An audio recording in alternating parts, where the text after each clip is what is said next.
പ്രതീക്ഷിച്ച മന്ത്രിസ്ഥാനം ലഭിക്കാത്തതിൽ പ്രതിഷേധവും പ്രതികരണവും ഒറ്റ വരിയിലൊതുക്കി നിയുക്ത തൃത്താല എംഎൽഎ വി.ടി. ബൽറാമിന്റെ കുറിപ്പ്. യു.ഡി.എഫ് മന്ത്രിസഭാ രൂപീകരണത്തിന് പിന്നാലെ തൃത്താല മണ്ഡലത്തിലെ അട്ടിമറി വിജയം പരിഗണിക്കപ്പെടാതെ പോയതിലുള്ള തന്റെ പ്രതികരണം സാമൂഹിക മാധ്യമത്തിൽ ഒറ്റ വാക്കിലൊതുക്കി വി.ടി. ബൽറാം. തൃത്താലയുടെ എംഎൽഎ എന്നു മാത്രമാണ് ബൽറാം ഫേസ്ബുക്കിൽ കുറിച്ചത്.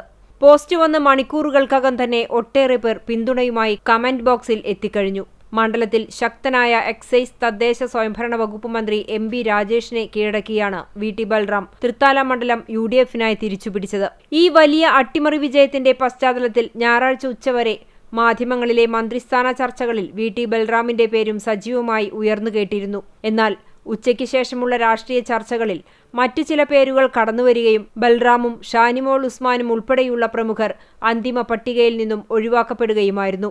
ഇതിലുള്ള പ്രതിഷേധവും പ്രതികരണവുമാണ് ഒറ്റവാക്കിൽ ഒതുങ്ങിയ കുറിപ്പിലൂടെ ബൽറാം വ്യക്തമാക്കുന്നതെന്നാണ് രാഷ്ട്രീയ വിലയിരുത്തൽ.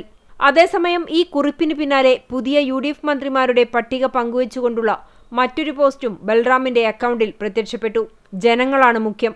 ജനവിശ്വാസം കാത്ത് വാഗ്ദാനങ്ങൾ പാലിച്ച് കേരളത്തെ മുന്നോട്ടു നയിക്കാൻ പുതിയ ടീമിന് സാധിക്കട്ടെ എന്ന ആശംസയും അദ്ദേഹം പുതിയ മന്ത്രിമാർക്കായി പങ്കുവച്ചിട്ടുണ്ട്. മന്ത്രിസഭയിൽ ഇടം നേടിയില്ലെങ്കിലും മണ്ഡലത്തിലെ ജനങ്ങൾക്കൊപ്പമുള്ള പ്രവർത്തനങ്ങളുമായി മുന്നോട്ടു പോകുമെന്ന സൂചനയും ഈ പോസ്റ്റുകൾ നൽകുന്നു.